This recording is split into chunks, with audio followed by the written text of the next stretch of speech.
And welcome everyone to the Shitlord Preachers podcast live stream YouTube event of the year. It is the Yes. 4th of January. Happy New Year, everyone. I know it's a little bit late. I was actually thinking about doing a video for the first of the year, but stuff happened. But Life happened. my name is Amos Joseph. I'm joined by our guest and co-host. I'm just kidding. Brook Potter. Hi, We guys. are. He is joining us from the legendary Sherwood Forest. Not exactly in Sherwood Forest, but pretty close by, about 10 minutes away. So we're gonna try to be real careful in case the King's tax collector, sheriff exactly. of Nottingham. Yeah. Taxation is theft after all. Huh. Anyways, I just got a message from one of our possible future guests, the person we've been talking about. So, gonna be giving that person a call later today. But so yeah, once again, my name is Amos Joseph. This is our stream where Brooke and we've known each other a while, and I'd say good 5 years, 6 years. I think it's 6 years. probably somewhere around We've been there. good friends for about 6 years, and we used to be, as the title suggests, we used to be preachers, and we kind of moved out of the religious arena, more in our ministry roles and more into political commentary, social commentary. We found we had a lot of really good discussions on different issues. We don't agree on everything, but we agree on a lot of things. And where we have those discussions and slight disagreements is where we found that we could have a lot of good discussions. And instead of just keeping it between us, I mean, even just having our little sort of walkthrough of how we're going to go about the stream. Once we find ourselves getting into discussion, Brooke and I are like, all right, let's just get the stream through so we can have our discussion, so we don't lose out on any good content. So I'll hand it over to Brooke. Have him introduce himself as well.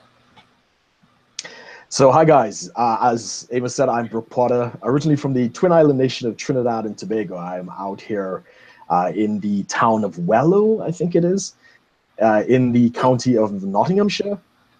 As Amos said, not very far from the alleged stomping ground of the famous Robin Hood, which has been very exciting. I actually went out there and saw the great oak. It's this 1,000-year-old tree that was supposedly like the landmark of Robin Hood and his merry men. Poor thing is so big and so tired, they're propping it up with like steel beams and stuff like that, Really? Because if that thing dies, there's nothing else for people to go and see out there. It's just a bunch of trees, But I spent New Year's in London, which was a great experience. If anybody hasn't seen my video on that, please check my channel. It was a good experience, although somewhat of a disaster. And I too wanted to try and get back into making my videos for the new year. I'm working towards it. But most importantly, I'm back with my friend Amos doing these streams, which is always a fun and exciting endeavor. So we got a lot to talk about, Amos. I mean, there's some crazy stuff going on. We're still kind of going on here and there, and right. We're still kind of getting in the flow of things. We took quite a bit of a few breaks, I guess, in between. Our last stream, for those of you who are kind of keeping up with things, our last stream was on Thanksgiving. We didn't do a stream for Christmas, and I mean, we both had a lot going on. So now we're kind of back on track with the new year, and we'll see where things go from there. Definitely. One of the things, so we're not going to go too rigid with a sort of a timeline or an agenda. I do have a few things I wanted to kind of talk about. We're not hitting too much on any real current events. However, there are some that we have definitely been keeping a close eye on, more with certain people on YouTube.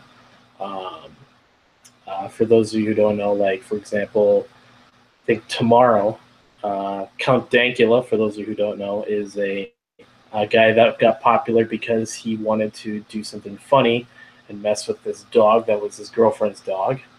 And he taught the dog how to do a real quick Nazi salute as a pure joke, and went viral on the internet, and the police showed up at his house. And tomorrow is his trial, where he's gonna kind of go through and get the final sort of judgment on whether or not he's going to jail or not. And he even said if he does, he kind of does have some contingencies in place to sort of. I mean, if he goes to jail, he goes to jail, but he has videos and stuff he's going to be putting out sort of on the back burner in case that happens to kind of deal with that. Yeah, Count Dankula is a really good guy, man. I saw him in. We had the meetup with Sargon, Dr. Randy McCam, and Count Dankula in London not that long ago. I didn't get any footage. I actually should have done a video about that. And really, really down-to-earth guy. He was terrified to speak in public. The poor guy was gripping the podium with an iron fist. I thought he was going to rip the whole thing off. And I mean, he just kind of reserved himself, like, you know, he's going to jail. Like, you know, I mean, I don't think he's entirely serious about that. Right. But I mean, it brings us back to our topic of free speech and what does that mean? And especially out here in the UK, apparently it's worse in Scotland. So Count Dankula is from Scotland, where you can't say anything. Right, it's even worse than here. Well, I mean, that's even why I kind of cracked the joke. You're near the Sherwood Forest. The sheriff of Nottingham is going to break down the door and take you out just because we're having a stream talking about free speech issues. And it's funny how that works out. Yeah, so if you see me carted off in, you know, like a paddy wagon, just, you know what's happened. Hey, dude, you just got to mention me when you go viral so that we can get our channels up there. Get those numbers up, man. Come on. Exactly. What else is kind of going? I guess with the new year, I know a lot of people kind of talking about, Donald Trump and his big old nuclear button. He's got a bigger button than Kim Jong-un. Is that it? Or Kim Jong-il? I can't remember. Kim Jong-un, his button works. Yeah. I love Trump, man. Trump is just I think it's interesting.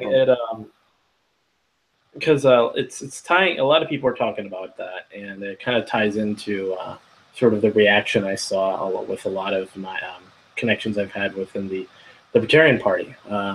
Brooke and I kind of, if you want to say, identify as sort of libertarians for the most part, but we kind of talked about how we're seeing some things in the Libertarian Party that some of the beliefs they're having, some of the criticisms they're having of Trump, I don't quite agree with. So as I've, you know, in the past few months here, as I've really dived into a lot of this, you know, watching political commentators, sort of a lot of these alternative media sources, I found myself to be more, you know, still can be more of a libertarian. However, I would be more of like a conservative libertarian or right-leaning. You know, when it comes to some things on national policy, things like we're going to talk about with immigration, taxation. What was the other one? Is there another one? Those are the big ones, apart from his button. And exactly. I think he's going to be announcing the fake news award or something. Fakes. I think probably next week he's doing. I mean, I think the good thing about the modern day U.S. presidency, which is we've only had really two presidents that are, you know, Obama and Trump, that are really becoming involved in terms of social media. Obama kind of had his little Snapchat thing. He was doing some Twitter stuff. I mean, as far as I know, I don't ever remember Bush really being in any of that. I mean, it was towards the end of his presidency that really Twitter and Facebook even really started to take off. Correct. I mean, I don't think it would be anywhere near as relevant if like Bush had like a MySpace profile. And I'm sure there was. I mean, I think what was his name? Howard Dean, with the Democratic nomination for 2000. Yeah, year 2000. He was the first to actually utilize online marketing. So you'd see his banners everywhere you go. But there wasn't like the social media stuff. Like I think Twitter didn't come into effect until 2006 or 7. But I mean, to really take off to where now it's in the mainstream, where I mean, I talked about this with my family over Christmas. Was as much as, you know, there's people that I've talked to, and and I'll bring up certain things that are coming up on Twitter or things that I see on a lot of these sort of social media sites, and people will say, well, that's not like legitimate news. They have this perception that sort of the mainstream media, New York Times, CNN, MSNBC, a lot of these big news outlets, they're the actual ones you want to sort of take seriously and take with, they have a little backing to them. But the reality is, it's a mixture right now. We have these mainstream media outlets, and we have social media.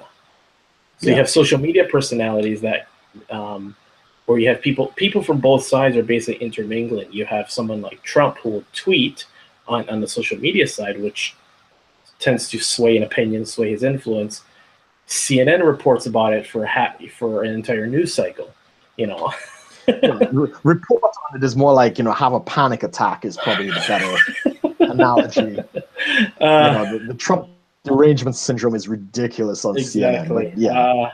I mean, I don't know if you watched this, Brooke. There was Steven Crowder from Lutterworth. Crowder did a 16-hour CNN live stream where he was in their studio. They were watching. They had pretty much a lot of their common guests on board as throughout the day, and they were watching CNN just the whole time. It was 16 hours of them sitting there, Steven Crowder just watching CNN. To shreds. Oh, it just, because you see the way they talk, and he's just debunking a lot of this hysteria that they push, sort of, or even just news in general. They'll talk about, I mean, they were still reporting on Senator Al Franken's resignation days after it happened, as if it was breaking news. Right. And it's like, they're just milking this, But yeah, like I said, I was kind of talking about with my family how it's important to understand that both of these realms are now interconnected. I don't think I would have ever thought something as innocuous as memes would become a hot topic in mainstream media. You just wouldn't have thought that. Pepe has made the news. It became part of Hillary Clinton's campaign. Exactly. Right? So, fucking memes, man. It's like you really don't. You're trying to connect with the young people, but you don't even understand what you're saying. Right. I think the online personalities are far and away outweighing a lot of these big established news media outlets, online as well. So the YouTube commentators, the big ones, the Sargon of Akkad's, the Dave. Computing Forever. Well, I can't remember his last name. Dave Cullen. Dave Cullen, right? Steven Crowder. Dave Rubin as well. I think he's closing in on 750,000 subscribers. These big commentators and stuff like that are far and away bigger than the online presence of the New York Times, Wall Street Journal, and all these other guys. And even out here in the UK, because they have something out here called the television license, and you and I have kind of briefly discussed this, where you can't watch live TV in the country, no matter where it comes from, unless you have a TV license. And it's about £140 renewed yearly. You got to buy that every year. And it goes to support the BBC, which is, basically the national television station. There's radio, television, all this other stuff. And the debate going on right now is because the younger generation are not even watching TV. Right. They're watching straight to Netflix. They're watching their YouTube streams. So this behemoth that gets like £5 billion a year from this TV license, it's a dinosaur, right? It can't keep track. It can't change. It can't do any of this other kind of stuff. And even when there is live events taking place out here in the UK, like when they had the Manchester incident, we had the truck of peace that had an incident on Westminster Bridge with some cultural appropriation from minorities in the country and stuff like that. All of it shows up on Twitter and Facebook as a live stream, right? So you don't even need to turn on the TV to see these events playing in the live arena. And even the articles that come out about them, many times there's a jump to the gun. They'll put the headline, okay, maybe a bomb in the tube station or whatever the case is, and they will literally update it live as the information comes in. So the whole face of news and everything is changing. And the debate right now is whether we keep the TV license out here or not, because nobody's watching, right? It's only the old people and probably a couple of stragglers in my generation probably still watching the BBC. But the young people, they're going to be bankrupt. The BBC is not going to have anybody to pay this TV license in a couple of decades. Right. So yeah, the whole face of this thing is changing, man. Right. So online personalities are becoming huge. And I think it's going to happen. I wonder if it'll happen even quicker than if you kind of notice the shift from newspaper to online media. The newspaper generation, newspaper subscriptions have already been dropping for years. That's right. And that was that big deal from newspapers turning into online newspapers. And then just as quickly now those online newspapers are transitioning to video content, alternative media sources. Correct. I think there was like a joke. It was either Dave Rubin. I think it was Dave Rubin that was talking about CNN and basically saying, could you imagine what would happen if all the airports turned off their TVs? How much of a viewership would CNN lose? Exactly. That's a very good point. Like every American airport I've been to has had CNN on. I don't think they've. Maybe once I've seen MSNBC, but it's in a sports bar. But you're right. Nobody's watching CNN. Right. I mean, like, even it's pretty interesting because the growing up, I remember CNN was. I didn't understand it as sort of some trusted media, but my understanding of CNN was it was internationally seen. Being when I was in Taiwan, that was our access to American news before the internet really took over, and now it's just dying out so darn fast that people know about it, but they don't care about it. Well, they cannot perceive anybody believing they're so in this bubble. They actually cannot perceive of people having a different point of view outside of that bubble. Right. And of course, we saw that with the election of Trump. Out here in the UK, it was Brexit. I mean, I remember watching Sky News, which is kind of a CNN equivalent sort of thing out here in the UK, the morning of the election of Donald Trump. And every announcer they couldn't speak. They didn't know what to say. They were just aghast on the screen, and they were just completely without words because this was so against their paradigm that they had created that they had no words for it. They just couldn't even think in that way that Donald Trump was going and Brexit was going to happen and these other things. But again, it shows the huge disconnect between the news media and the lives of everyday people. Just like we have a political class that's disconnected, I think the media class is equally as disconnected. And bringing it back to the point you were making about the Libertarian Party. Well, first of all, it's not really the party. It's the Libertarian Party covers all aspects of it, but a lot of the popular media and article sources for libertarian ideas, like probably Reason TV, even one I like, which is the fee.org. I think that's the Federation of Economic Education. Fee.org. Foundation for Economic Education. These are big. Even what was there another one? There's an institute that does it. The Adam Smith Institute. A couple of these other kind of think tank sort of things. They're divided, especially around characters like Trump, right? Right. And I think this was kind of the point you were making, where I've had conversations with the libertarians and stuff like that, and some of them have actually opposed the idea of his recent tax cuts, saying that the U.S. economy is doing well enough. This is not the time to cut taxes. And at the back of my mind, I'm kind of like, why would a libertarian be opposed to people keeping more of their own money? It just doesn't make sense. Well, the thing that I've seen with, and I've seen most, I mean, on my end, on the American libertarians, the unanimous opinion has been taxation is theft, period. So any way we can cut taxes for anyone for any reason is always a good thing. I agree. Rich, poor, in between, corporate taxes. Some of the people I've talked to, I mean, they'll hit on every little thing where the government tries to generate sort of revenue from the people. I mean, anything from license permits, renewal fees, just anything where the government has to take money for you for a reason that makes no sense. Yeah. Is and that is not voluntary, is just, it's not, any way we can remove that, I we're all agree. for it. I agree. And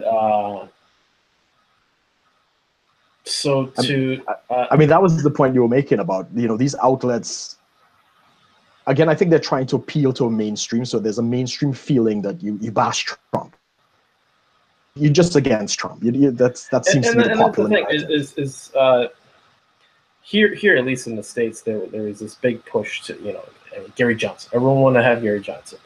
And, we talked about how Gary Johnson was sort of the, why was Gary Johnson chosen as a candidate? Well, I think a big part was he was the most electable person we could find. Correct. It wasn't so much as let's go find the real, rugged, true to the principle, libertarian, borderline Correct. anarchist kind of person that's just going to gut everything and reform the entire government. No, we wanted someone that would make small changes, very positive changes, that would be that he could, and he would be the most base. Right.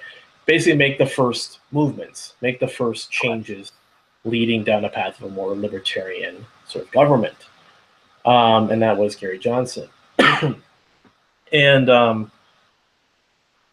now there's and they wanted to really push for, we're the more reasonable party, we're taking the best from both sides. We have this sort of social liberalism, whereas we have the fiscal conservative sides. We're kind of the best of both worlds. We want small government and we want freedom for everyone, and we're just reasonable that way. And we're gonna, and I've told people I went into the election knowing full well Gary Johnson was not going to win, but I still voted for him because I'd vote on the principle. And then Trump wins, which I told you the day of the election, I have a feeling he's going to win, and he wins. Yeah. And at first, a lot of the libertarians kind of just said, we just voted for the third party, so don't look at us. Right. And then the backlash really came through in the months following, as I was more, speaking out against a lot of the sort of fake outrage against Trump. A lot of people were like, well, you're the reason that he won because you didn't vote for Hillary. Right. And then I really stood on my position. No. I voted on my principle. Trump winning is not my fault. And I didn't even, as I looked at Trump critically and I looked at the policies he had, there's definitely things that, I don't agree with. There's, he should definitely stay off Twitter for a lot of things. He should definitely dial it back. However, I don't think so. I think as I've seen him evolved, I actually like him on Twitter. I guess, I'm thinking more, on more of the cautious side. He probably could take it down a couple notches. Now, from an entertainment and more of just the sort of stirring up the political landscape side of things, if you want to say my inner anarchist, I would say go all out, Trump. Like, set a mark for someone to go past. Set a mark to just turn the entire political system on its head. Now, has he done some things that have seemed more establishment, more sort of big government? Definitely. He's definitely done some things that I don't agree with. But I'm not going to defend him. I'm going to defend things he does, things he says. I'm going to separate what he does, what he says from the person.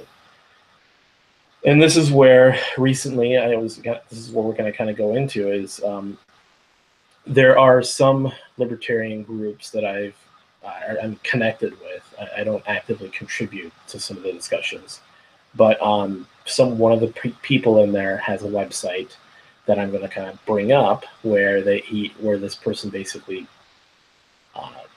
kind of talks about how he believes libertarians shouldn't be defending Trump. And I've some other groups that I've been a part of too have been some websites. They've been really posting a lot of fairly it's one thing to joke about Trump. Yeah. Comb over, orange skin, sort of legitimate. Just every president deserves to be joked about. That's just going to happen. I'm going to joke about him one moment. I'm going to, because I have the best memes ever. No one makes memes better than me. I'm going to crack those jokes. While on the other hand, if someone goes and says he is a confirmed white supremacist, I'm going to say, give me proof. And I will defend that and say, you need to state, break down, where is he actually racist? So, correct. Because that's just how I look at it. You separate the person from his actions. Policy from the policy. Yeah, exactly. Correct. So I haven't really seen any libertarians defend him. Now, I've definitely seen libertarians defend his policies, certain policies. Sure. Which is kind of what I'm going to get into here. And I'll just, bounce some thoughts on this. I'm going to actually go in to share this. Let's see. Let's share. Actually, that's a different one. But we'll get to this. Here we go. So. Oh, this is the website you're talking about? Yeah. It's called the Libertarian Vindicator, and I don't know this person personally who wrote the article, but he kind of just wrote out, why libertarians need to stop defending Trump. So he says, the one thing that's been bugging me for some time is watching many libertarians online defending the actions and presidency of Donald Trump. Am I forgetting something? Do we not have an election where we tried to stop this man from becoming president? That's very presumptive. It's like, no. We didn't want to stop him. We wanted our guy to win. Yeah, I mean, we wanted Gary Johnson to win. Who says we were trying to stop him? Yeah.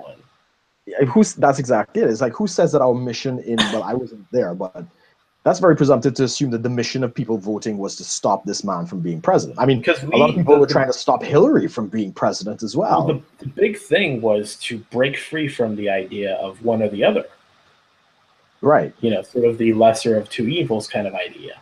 It was, no, we're going to vote. We're going to go for our man. I mean, they were pulling out all sorts of stuff with Gary Johnson to try to say this is the ways he could win.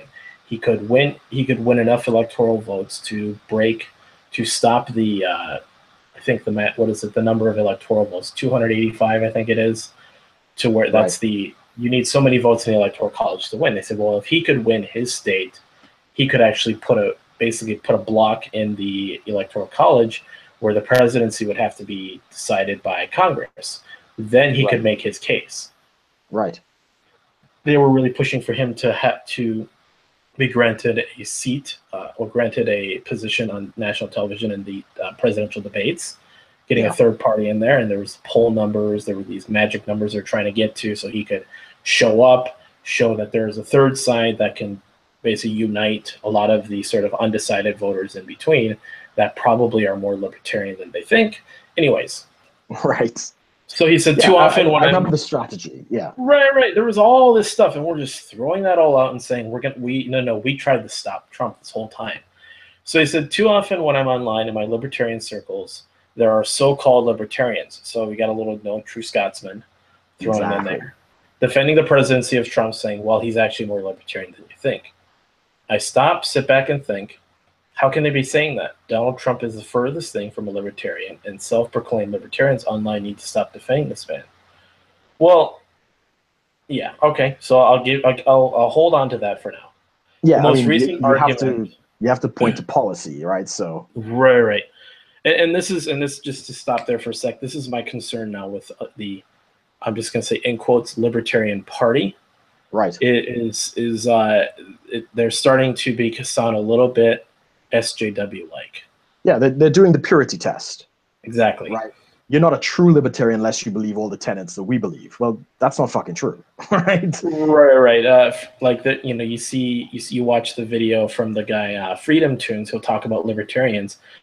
You can have libertarians all across the spectrum, but the common things they believe on is sort of limited government and sort of the freedom to be an individual, things like that. And the non-aggression principle in general, Right. So the most recent argument they have to show for the support is the recent tax reform. Yes, there's some good things in the new tax law, but they fail to forget the key component of it all. There was not a cut to spending, and our national debt is going to keep rising to astronomical numbers. Okay. I mean, that's a false equivalency, right? Because again, he's assuming that the purpose of the tax cut is to reduce the national debt as well as to produce a cut in spending. That's not necessarily the point of it. While that would be great, but you're comparing apples to oranges. You know, that's not a fair assessment. For a political idea that believes in sort of lessening government and removing, trying to eliminate unnecessary taxation.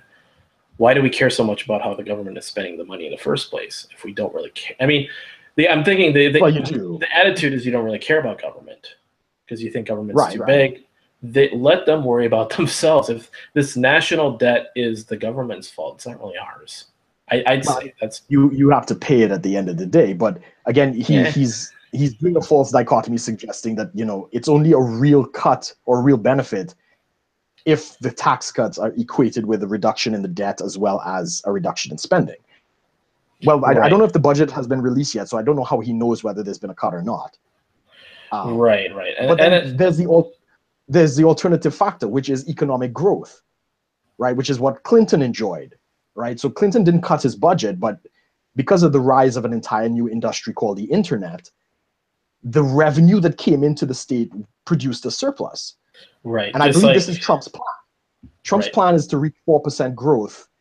And if he reaches 4% growth, the revenue that comes in will produce a surplus and you can pay down the debt. So again, he's equating this kind of fixed pie fallacy that, well, if you reduce revenue by cutting taxes, no, if you cut taxes, you might actually get more revenue. So his point is moot at best. It's all about really just growing the pie. It's not about, like you said, the fixed pie. It's about growing the pie. Exactly. And cutting taxation grows the pie. So he might actually receive more revenue, and he might actually be able to pay down some of the debt. Right. Let's see here. So Trump also has a foreign policy mindset of a Democrat, and that is threatening the stability of the world. He is far from a non-interventionist approach to world affairs, like some are claiming, and is pitting the world on the brink of World War III. So that's just a complete red herring. Right. So Jerusalem. Let's see. What are the big things? The Jerusalem thing. Right. He just as Obama, Clinton, everybody else has said that Jerusalem is the capital of Israel. Every president has said that from Clinton on, because Clinton, I think, with Congress, they signed a law into place to move the embassy back to Jerusalem. Yeah. And every president said they would do it because Jerusalem is the capital of Israel, and but they all just kind of passed it on to the next president. Yeah, Trump is actually doing it. And it's actually the left who is actually trying to throw this at him and saying he's destabilizing the Middle East by doing this. It's like, no. Like, so we're gonna say, oh, we're gonna keep stability by not following through with promises? Well, no, it's not even that. It's by saying keeping the embassy in Tel Aviv is the key to peace. Well, the embassy's been in Tel Aviv for decades, and it still hasn't brought about a peace process.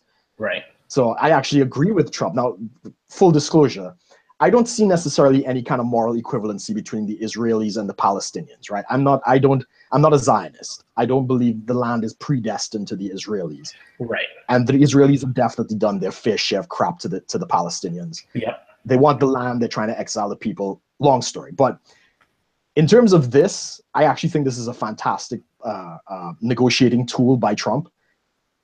By finally moving the embassy and threatening to cut off aid to the Palestinians, he now has leverage, unlike any other president before, to actually do something with the Palestinians. And it's going to be a raw deal for them, and I feel sorry for them. But he is actually doing something that's kind of proactive. Right. Middle East is always tricky, but you got to do something. Of course. And I do agree. Summits doesn't work. And I do agree overall, the U.S. needs to pull out of just world affairs in general. And I think Trump is leading that in some ways, especially with the UN. The UN wants to pass a resolution to stop us from doing that. Well, what are they really going to do? Yeah, the UN has no power. Right? And then now they're talking about sanctions. Well, yeah, now the U.S. was talking about withdrawing some funds. They want to cut the budget that they're donating. Completely agree. Yeah. So we're basically dismantling we're at least taking steps to dismantling the world policeman, the US of A. Well, it's not even that. I mean, it's actually steps to dismantle the bureaucracy of global politics, Well, which that is too. right. The UN has accomplished nothing, right? Just like the World Federation before that, it's just a place where retired bureaucrats and politicians go get, like, you know, six-figure salaries and enjoy free travel at the expense of the US, which is paying for all of this. Yeah, and So yeah, I mean, it's I pretty think much he's just right. a big old virtue signaling that, like, to make them feel like they're actually doing something in the world stage. Correct. So I mean, so his non-interventionist, supposed non-interventionist, yeah, he's probably not an entire, like, a complete non-interventionist like libertarians want him to be, but he's doing some things that I'd say are in that direction that I would be for. I would agree. So it says libertarianism is a belief that respect for individual rights is the essential precondition for a free and prosperous world, that force and fraud must be banished from human relationships, and that only through freedom can peace and prosperity be realized. Trump has no respect for individual rights and is deep into fraud. So, Complete red herring. I mean, I would so ask for how are proof we going on to prove that? Well, exactly. because he just puts that at the end and nothing else. So, Yeah, anyway, he's made no point there. finally, I can't get past the overt lying. The guy has something wrong with him and can't control himself when it comes to his words. Well, I won't necessarily disagree, but I won't necessarily say he's lying all the time. Yeah, he may not necessarily have all the facts, which is He possible. just talks the way he talks. So he says, "I stand for Speaks his better. mind. I stand for sanity," and this guy is far from that. So now we're gonna Complete jump. spectrum. We're gonna go down the hysteria highway of Trump is a crazy man. This was just a really small rant to get things off. Oh, so it's a rant. So Okay. So this doesn't represent the Libertarian Party or anything to do with libertarianism. It could. I mean, here's the thing: is this guy that does this is I mean, he definitely has a decent, a large following in the libertarian movement, and this is the thing: is it's just this is kind of what is being spread around libertarian circles, because some of these people that I'm connected with, I've told you, have been involved with the like, in quotes, Libertarian Party on higher levels on the state levels, Right. in their states, campaigns, candidates that are trying to get into office. Now, in terms of any connections to this on the national level with, like, someone like Gary Johnson, probably not, but at least, some of these circles that I'm connected with are sort of on the higher levels within their own states. Right. In terms of organization, they're trying to get people in state offices, senators, representatives, some on the city level, just to get more libertarians. Sure. The big thing that libertarians are realizing is, okay, so we didn't get a president in there, but that shouldn't be our end all goal. It has to be from the bottom up. So we should try to get more people in local governments, state governments, and so on. Everything in between. Yeah, lofty goal. I think that's probably the more productive way to do it. Don't take your eyes off the presidency. I think. Right. But I mean, this is just pure hysteria. This actually doesn't make any sense. And as you say, it's a rant. So okay, he might be on the more left-leaning side of the Libertarian Party, who tried to stop Trump. I don't know for what reason. Right. I would actually like to see if there are any good comments on this thing. So maybe send it to me later, and I'll take a look. Right. Okay. Anyways, so Foundation for Economic Education. So now we're getting on a I guess a bigger website.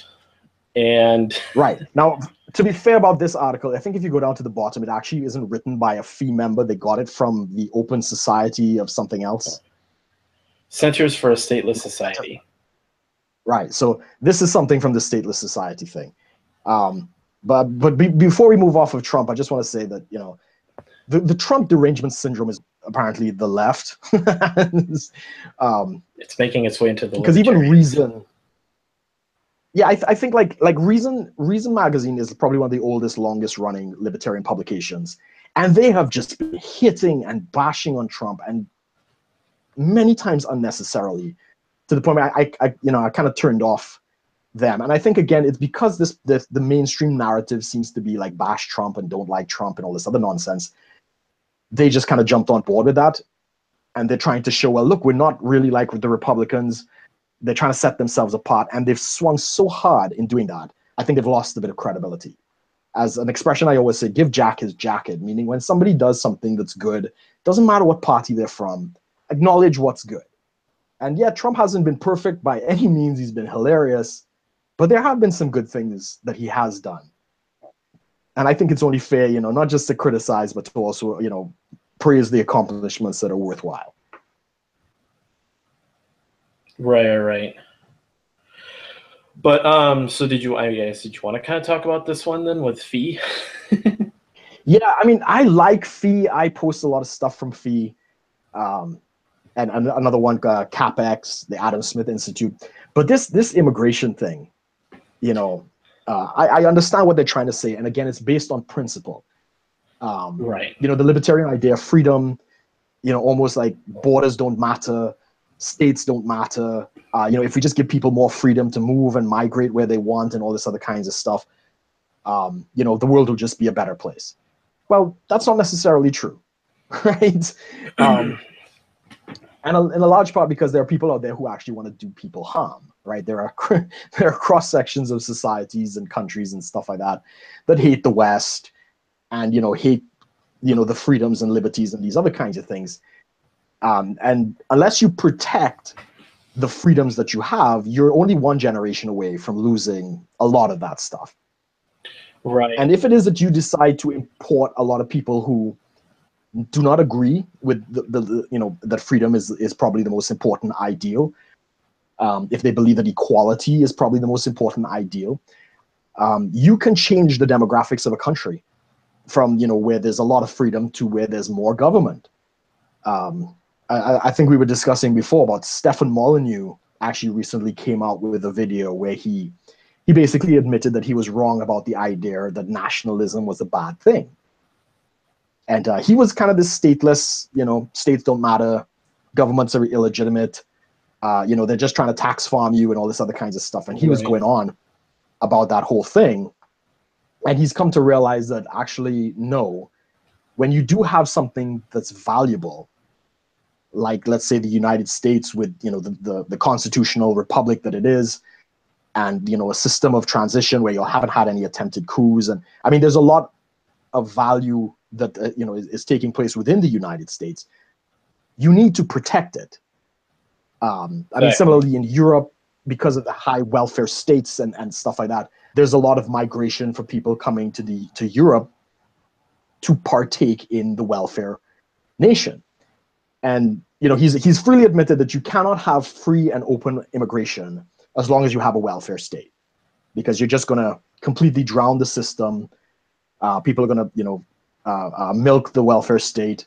We're seeing that right now in the UK. Almost 300,000 immigrants coming into the UK. A lot of them from the third world. A lot of them come with sicknesses and diseases, and they know how to work the system. In fact, it's a big burden upon the NHS system out here, which I love to criticize. Part and parcel, because you can't have a system like this and import this many people. It's just unsustainable. Right. But that's why you need a protect. Like, you're not going to take something of value like a diamond, bars of gold, and just leave it out in the open.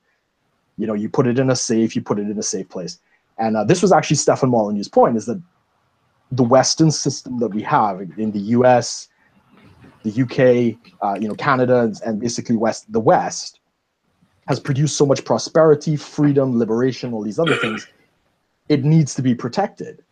And if you bring in a bunch of people who don't agree with those values, and they get in, more and more into political power and stuff like that, you are in threat of undoing the very things that created the freedoms for you in the first place. Right. So a couple of years ago, Erdogan, I don't know if it's a prime minister of Turkey, there were a couple of 100,000 Turks that came into Germany. And he basically went and he spoke to these 100,000, Turks. And he says, do not integrate, do not try to assimilate, but get into politics because we need your help. Which is, it's out and out subversion, right? It's you are trying to impose the types of states that these people have left, and you're trying to kind of enforce it on these other countries. And this is the problem. If you do not have those borders and those controls and those checks, and you just suddenly invited a whole bunch of these people into your country that do not share the values of liberty, freedom, and these other things, you destroy any kind of libertarian hope. Exactly. Right? And I think that's the issue with another growing thing within the libertarian movement is this idea that a lot of the freedoms, because libertarianism was birthed within, a lot of Western values. Correct. And it kind of tries to, with a rise of a lot of let's say more atheistic ideas, that it sort of denies its own values. It denies where its values came from. It denies. Correct. It thinks of itself as the values sort of just came to be.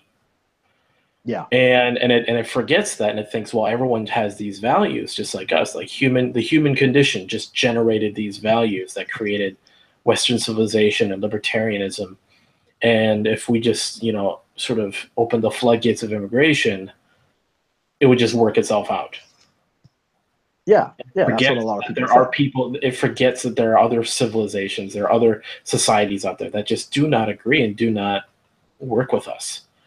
And instead of just letting them come here and hopefully they integrate, you have to actually allow them to catch up to the rest of us. Yeah. So, again, full disclosure, I myself am an immigrant to the UK. I have nothing against legal immigrants. There is a process. You should respect the laws of the country that you're coming into. But at the same time, yeah, I understand this. And we're seeing something very similar to this taking place in my home country of Trinidad and Tobago, because we're right next door to Venezuela.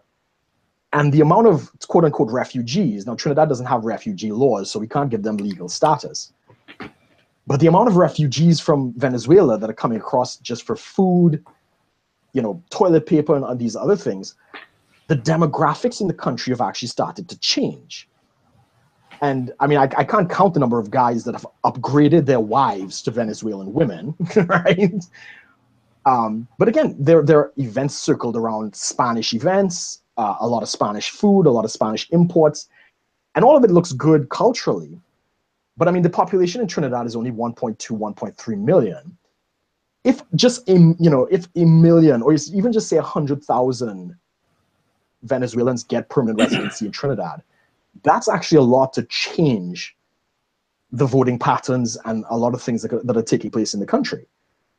Because the country is so evenly divided, we don't really have much of a national identity in a sense of, apart from good parties and drinking rum and these other things.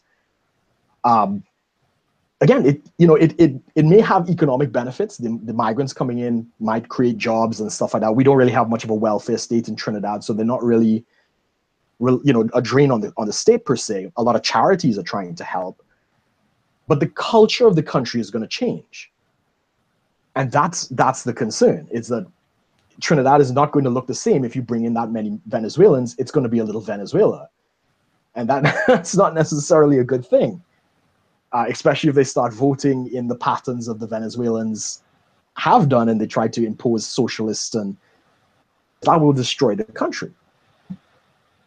Then so maybe true socialism will finally rise. This is something that I've said, and I could probably say this as an immigrant. I love my country and stuff like that, but there are a lot of things in Trinidad that I didn't agree with. It wasn't a great place for my career and other things. So I left that to come and be amongst the British people and, to partake and enjoy British culture. But, there's such a large community of Caribbean people out here, and especially in the area that I live, it's not too far from that. I'm just interacting with Caribbean people, right? Like, there's so few Brits that I've actually got to interact with. My friends up here have been Italians, they've been Turks, Russians, but I actually haven't had that much interaction like British people and like British culture, which is kind of a shock. And a couple of the Caribbean people actually complain. It's like, I actually left the Caribbean. I'm not saying I'm saying this, but this is like a comment that I've heard. Caribbean people left the Caribbean to get away from the small island mentality and some of the, you know, the cultural idioms of the Caribbean to be amongst, you know, a first world nation. But because they've imported all these Caribbean people into some of these neighborhoods, they're dealing with the same thing that they tried to leave, right? It's kind of, so it happened in the US as well. So a lot of people couldn't understand why the immigrants, the Mexicans and others would vote for Trump, because they think they're voting against, you know, closing the border and these other things, not realizing that a lot of immigrants don't actually want to import the policies of Mexico and a lot of that culture. They actually left that for American culture. The way the U.S. is I think it's a fortunate thing that people that we, for the most part, you want to put the video back on us for the time being? What's that? You want to put the video back on us? What? You know, we could take down the article. Oh yeah. No, I was just saying.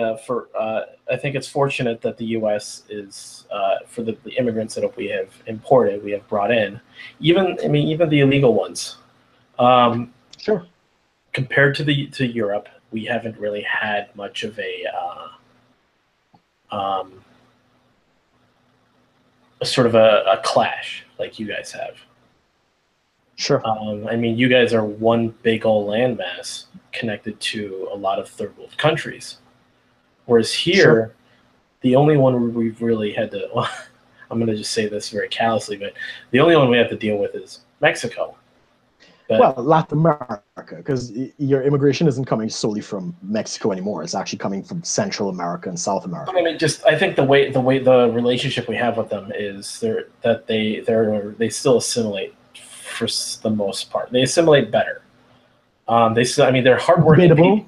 They come. Well, I should say it this way: they come here, they work hard. Now, is there a whole issue with taxation and stuff? Is there still a criminal issue? Definitely. But is it in a way where a whole bunch of people just come here and live off welfare all day? Probably not to the degree like it is in Europe, where Europe is literally one big welfare state.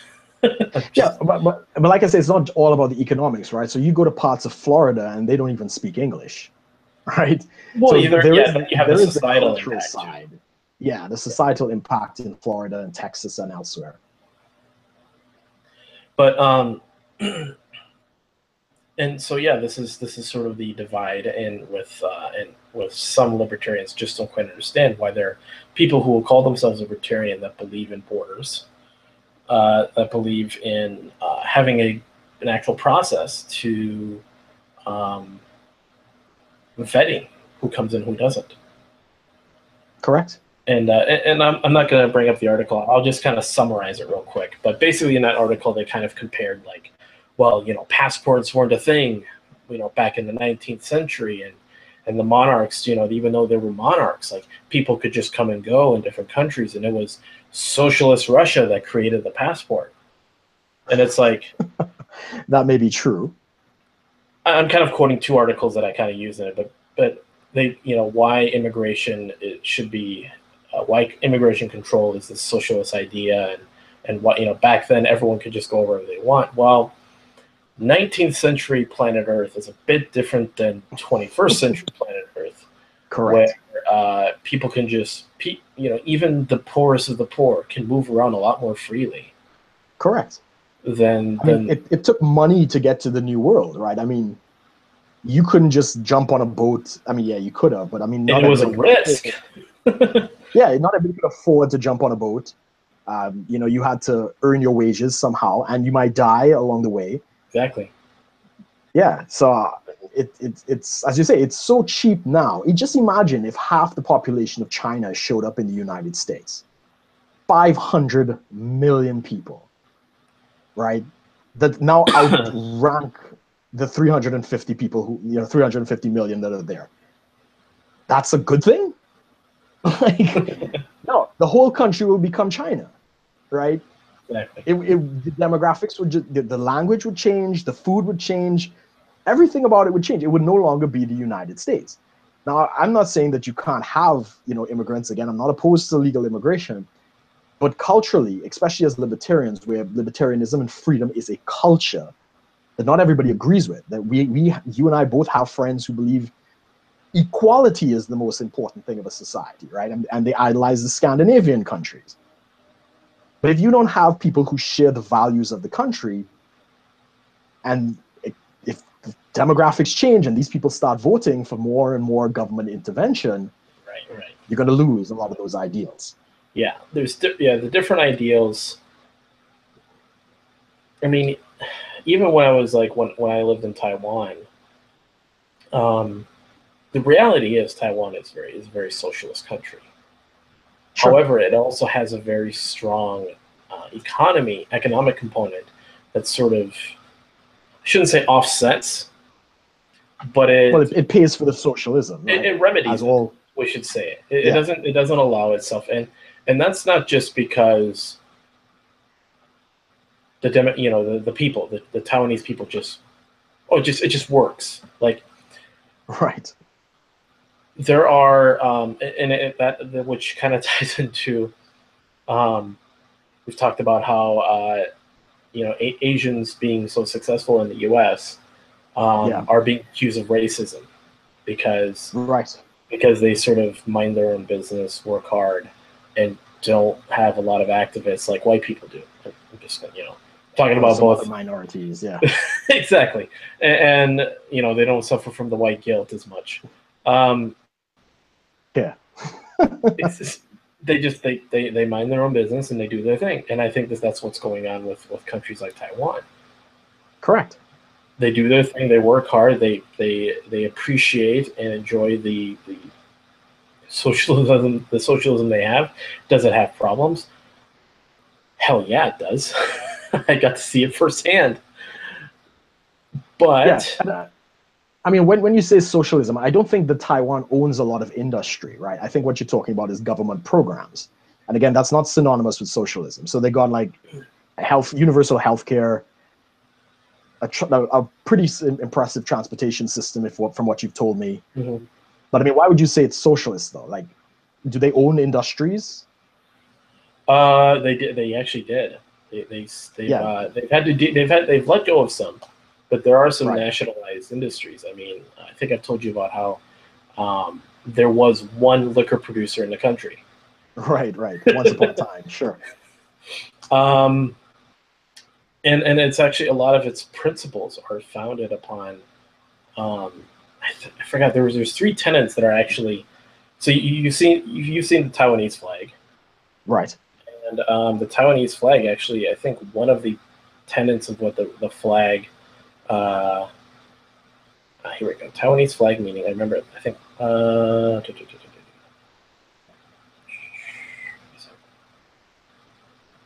Flag of the Republic of China. No, there was something. I think socialism was one of the sort of the. Is it socialism or community? Because they're two different things, right? Okay. Blue represents nationalism and liberty. The white represents democracy and equality. And red represents people's livelihood and fraternity. Oh, never mind. Right. It's basically the French flag, right? What is it? It's brotherhood, equality, and freedom, I think is right. I'm probably butchering that. I think. Yeah. But yeah, it's community I could understand. And that works. Like homogeneous societies like Japan, Taiwan, China, even Scandinavia up until recently, for some reason that nationalism tends to work because you really are kind of like your brother's keeper. You look like him, right?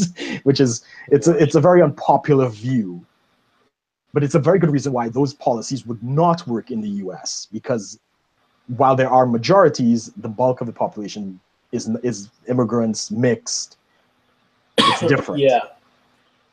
From a perspective, diversity is not our strength. From a perspective, I could tell you that firsthand. I come from a country that's equally divided between the Africans and the East Indians, and I could tell you firsthand it's not a strength because nothing gets accomplished. Oh, yeah. I've got a guest. You do. Yeah, you're going out live on the internet. Hello. Yeah. Amos says hi. Yeah. For those who don't know, no, I haven't kidnapped a British woman and keeping her locked in the attic. All right, just in case anybody was wondering, that is my girlfriend Holly, and she says hi to the internet. So, but Holly anyway, that's Gate. another story. I'm just kidding. No, I wouldn't say her last name. But anyway, yeah, to that point is that I think even Aristotle kind of made it saying that, you know, in order for these kind of policies to work, you need a kind of, you know, I'm going to sound like a fucking alt-righter at this point. You know, they actually say there's cohesion with a homogeneous society. And again, full disclosure, anybody who knows my dating patterns, I am not a racist. But once you have that sense of community, in Trinidad, we don't have that, right? The East Indians kind of keep to themselves. The Africans kind of keep to themselves. We come together for unique celebrations, Carnival, Diwali, Emancipation Day, Republic Day, and stuff like that. But the country, even the politics, is kind of split between the Africans and the East Indians. And they're both left-leaning, right? They both kind of have the same nationalist ideals. But the only difference is that one is, you know, kind of seen as the African party and one is the East Indian party. And we still have disagreements. Right. Yeah, because and you want to see how, I mean, how homogenous some of these countries can be. I mean, the entire time I lived in Taiwan, I was a curiosity. Right, you were an oddball, right? You were like half American. I mean, and like, we did exist, you know, these what are commonly called third culture kids that are sort of either a cross between the two, or they're a mixed kid that live in a culture that is not, if you want to say the culture of their parents. So let's say an African woman married a European man, and they lived in China. Their child that they raised in China would be considered what's called a third culture kid. There were kids like me that were mixed, that were from different cultures. There was a lot from Western countries, but because of we're an overwhelming minority, accepted, integrated into the society just fine. However, you can see, you know, how these countries function in a very homogenous manner. They have a sense of strong nationalism. Now, am I for this sort of an overwhelming sense of nationalism? No. I mean, nationalism can go wrong, but sure. When you start expelling people and gassing people, it's gone too far, right? Right. Just to get that out of the way. Right. We agree with that. It's just when we see some of these countries that people want to go, oh, you know, they have these great social programs, government programs, and everything just goes great in that country. Well, have you seen the demographics of these people? You know, have you seen? And it's not by a demographic, not just the demographic. You got to see. Thank you. Certain demographics have certain cultures. It's the culture behind that. Correct. Not just because if you look, I mean, because we're just going to break this down. Not all white people have the same culture. Correct. I mean, we're going to just throw out the whole alt-right thing. Everyone's going to think alt-righters. Alt-righters are stupid because they think all of white is one big culture, but it isn't. Correct. If you look back in early America, if you were Irish, you were slave. You were called the N-word. Yeah. You were a dog. You were worse than a dog. Right. But you Italians for a good part. Yeah. If you know, watch Gangs of New York, shows you the whole thing. Yeah, but totally. But yeah, when you see countries that are demographically homogenous, it is the culture. They for the most part, they will share a culture, which allows them to reach goals as a culture, as a society. Correct. That is beneficial to them, which allows them to run as efficiently as they have. Correct. American. Again, that's not the only reason. That's not the only reason. But the places where it does work, that has. But when you look at it from a impartial stance, and you just look at the data, and you look at the patterns, you look at the history, that is what tends to happen. Now, can a country like the U.S. become even more racially diverse and become a force for economic growth, innovation, like it has? Yes, definitely. That's what makes America a great country like that. But as we've seen in the European countries where they have opened the floodgates of immigration, there are problems because of a sudden and not even gradual, just a sudden clash of cultures that can disrupt societies. Correct. I talked to you about Black Pigeon Speaks did that video about Merkel's Lego. Oh yeah. For those of you who don't know, I think where was he? He was in Scotland or something like that, and he was at a Christmas fair. Nobody actually knows who this guy is, but he has a popular YouTube channel. And he saw these big blocks that were gift wrapped on the streets of the Christmas fair in, I believe, in Edinburgh. And he also saw, similar blocks in London and stuff like that. And apparently these blocks have showed up all around Europe, and it's been culturally dubbed as Merkel's Lego. And what they really are these planted concrete barricades to keep anybody, running a bus or a car or anything like that into the crowd. And for me, I actually sent Amos a photograph that I actually saw it when I was out All Year's Night, going into New Year's Eve in London.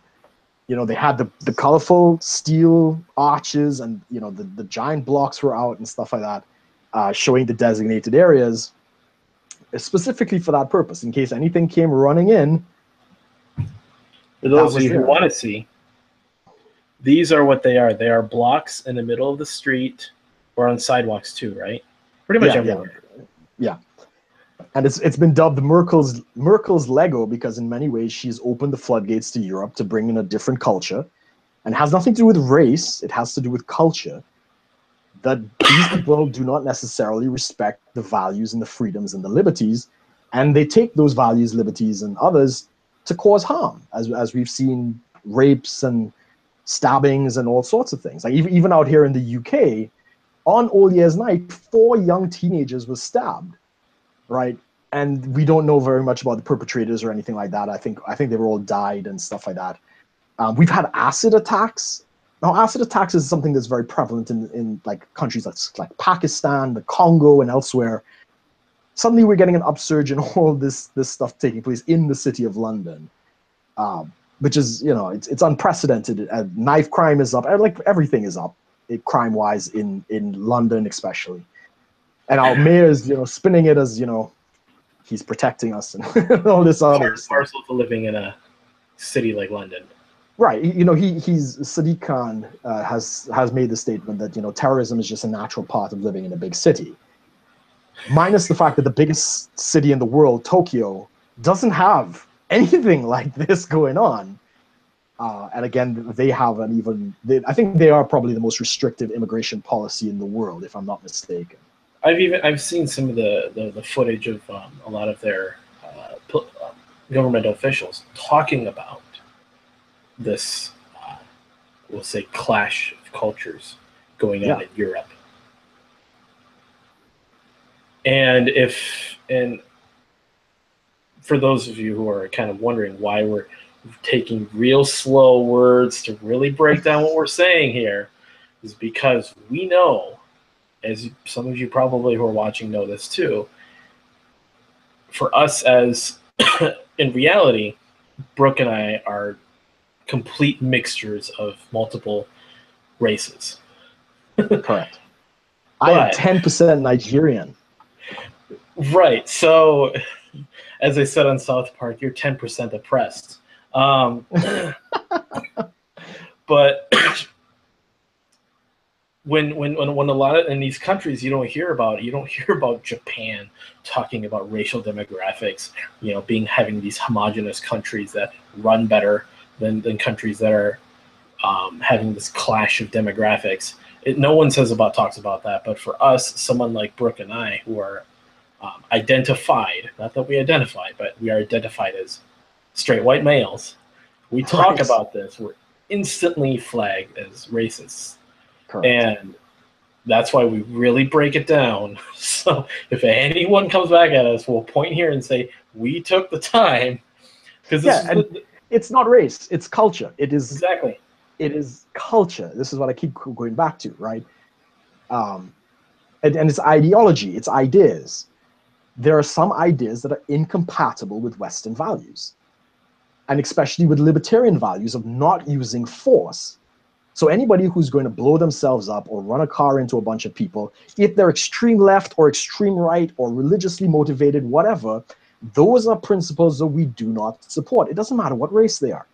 It's all about the culture. Right. And if it is that there is a portion of every society, immigrants, sometimes even local and stuff like that do not want to integrate, but more so they are hostile towards the dominant culture. Right, which tends to be an SJW thing, right? A lot of SJWs, America's evil, the UK is evil, and they are hostile to the values that make the West the West: individualism, capitalism, freedom, tolerance, and these other things. And these are the people that at least in my respect, they have every right to say what they got to say, but they're worthy of criticism. And when that comes from an immigrant population, it is equally worthy of criticism, because if you don't like it here, what are you doing here? Right? You could go back. Yeah, right. And that is not a very popular position, and it sounds very xenophobic and stuff. But these people are not here to contribute. Some of them are antagonistic. It's a small minority, of course, but they're antagonistic to the society. That's a different class of people. And yeah, it needs to be pointed out. Exactly. Yeah. So, so you saw plenty of Merkel's Legos, I'm guessing, all over the place. Yeah, Merkel's Lego was out there. I have to, for those who haven't seen my video, I just say the police presence was phenomenal. I'm not, those guys had a very difficult job. A lot of these terrorist groups, ISIS and other things, have actually released instructions for people to do these lone wolf attacks and get people coming out of churches and big events like this. So even my girlfriend, myself, she was very concerned about being in London for this event, just because something could have happened. But actually, thanks to Trump and his non-interventionist policy of letting the generals get what they need to wipe out ISIS is pretty much kind of taken care of. It's for the most part, it's eradicated, right? At least as an entity. And I'm happy to say nothing happened.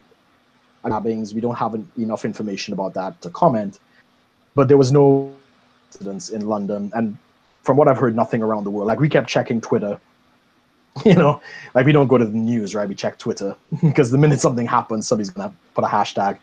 And from what I mean, nothing happened in the US for all years, if I'm not mistaken. No, so yeah, for the most part, it looks like ISIS failed, and they're just there in name only, like Al Qaeda, which is good. If anything, in large part thanks to Trump. If anything, our social media was really upset that Taylor Swift said 2017 was a good year. Did you hear about that? Well, no, I didn't hear. That's first world problems. Yeah, exactly. That's how irrelevant sometimes social media can get, which is why some people don't take it as seriously. But it is what it is. That's good. I mean, that's what we want. We want first world problems to be the major problems, ideally. Exactly. Not like out here where the NHS, the National Health Service, has just canceled 50,000 non-emergency operations for the month of January because there's been a flu epidemic, right?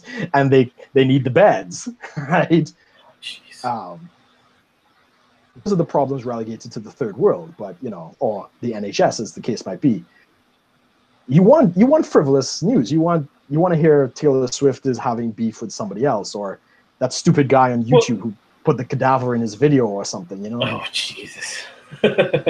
I actually never saw it. I don't know what it is. You just mentioned it. I haven't watched the video. It's yeah, it's there's so much stuff going on in the social media sphere, and somehow it makes it into mainstream news. But I mean, for me, New Year's, I actually didn't do anything. I just what is it? I came home from work, had some pizza, had a beer, fell asleep, woke up New Year's Day. So I didn't even stay up till midnight. I woke up like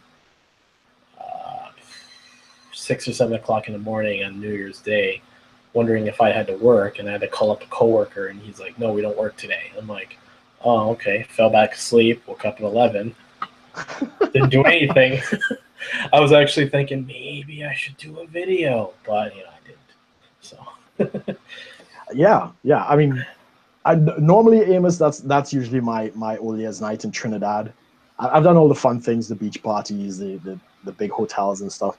But I mean, in a new city, I said I got to go out to London. exactly. I want to be on the BBC in the crowd, waving at my mom, and we didn't even make it to the area. So so yeah, y'all could watch my video about that. Next year, I'll do it right. Probably the same hotel we stayed in, but there was a section right there. I'm going to book that next year, and that should be a lot better. You got to find some Merkel's Legos, like take some real good pictures of those. that just blows my mind. Being in a Western country. I mean, yes, you're on the other side of the world technically, but you're in first world Western civilization, and you actually have to be afraid of an attack in a city. Like if there's an actual genuine threat, and that's sort of a real big shift for me, at least seeing through my life. I mean, you probably agree as well. Just through your life, from growing up, seeing as the first world, you knew about the third world, you knew about some of these countries that are extremely unstable, and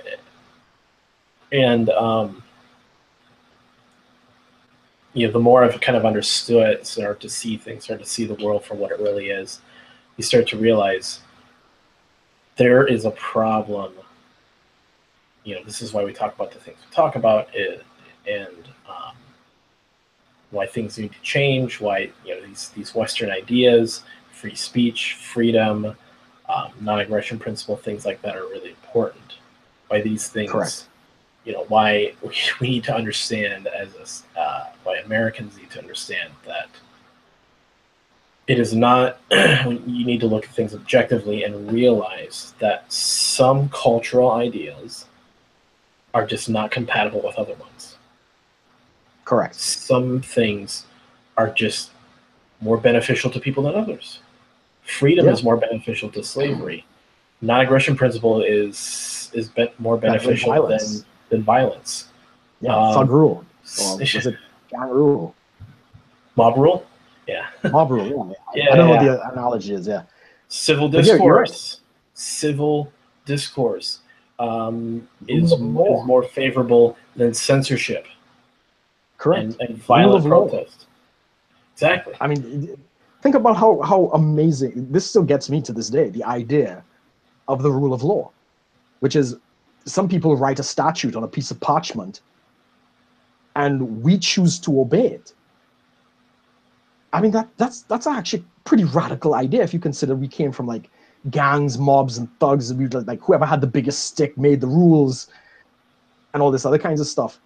The idea that like a king or something can make a decree and pass a law and people would obey, that's actually a very advanced sort of way to live. It shows, to esteem the law and these other kinds of things is very advanced. And let's just be real, there are cultures out there that don't. Right, they esteem other laws over the national laws and other things like that. But if you don't share those values, you're gonna cause problems.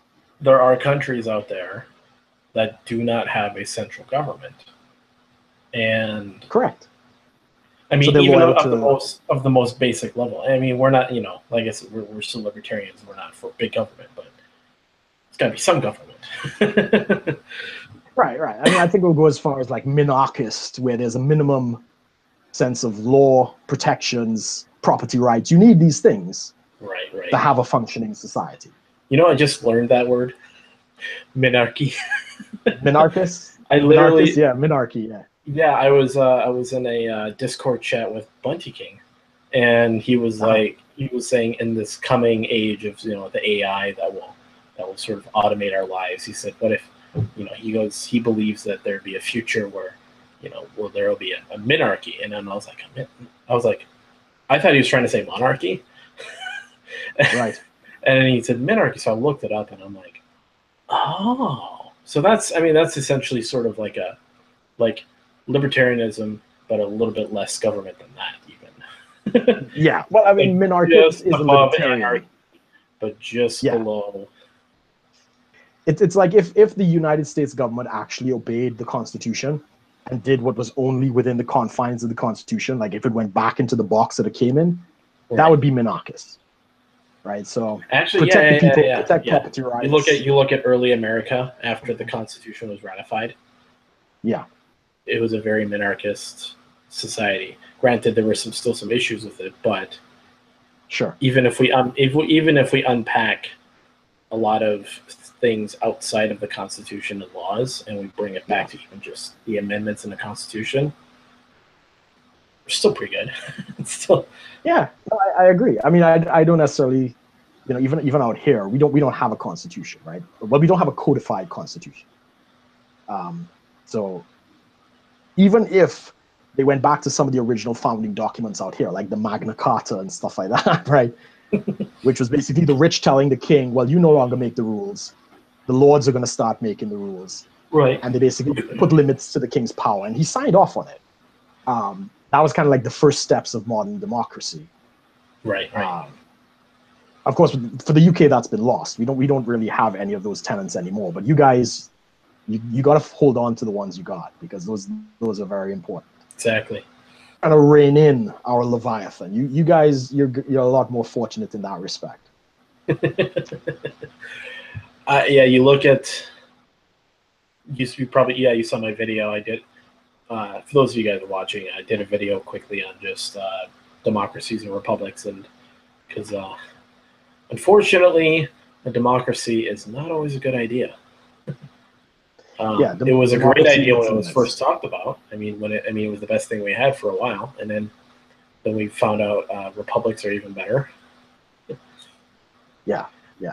But even republics aren't perfect, because Rome was a republic, and eventually that collapsed. So.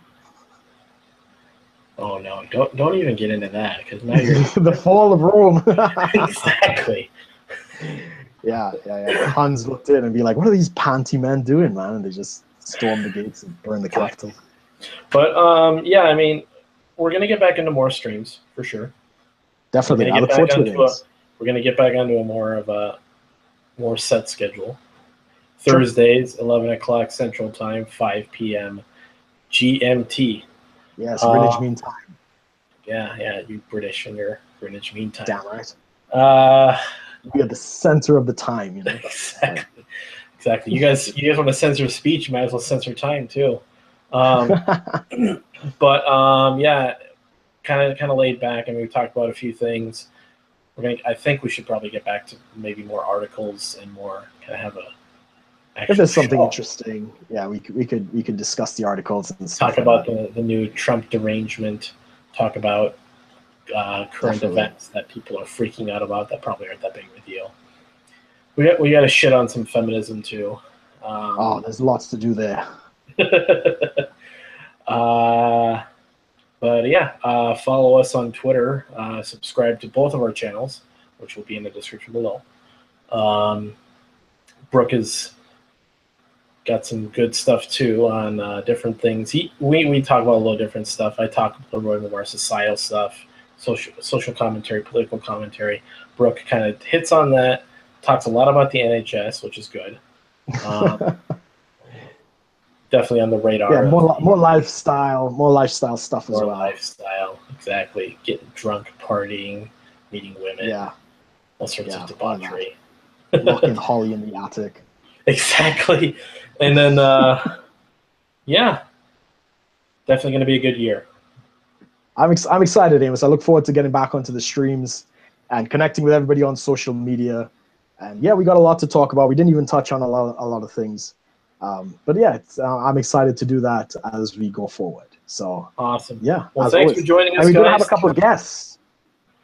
We might. I mean, I've been talking to so many different people, and a lot of people just, you think it's easy to just set aside an hour, hour and a half, maybe 2 hours if you have a guest to like get online and talk.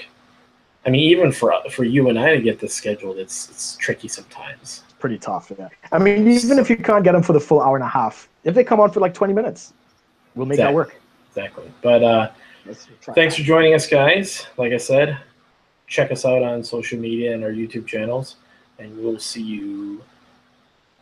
I'm just going to say when we see you next. Thanks, guys. Exactly. Thanks for watching, guys.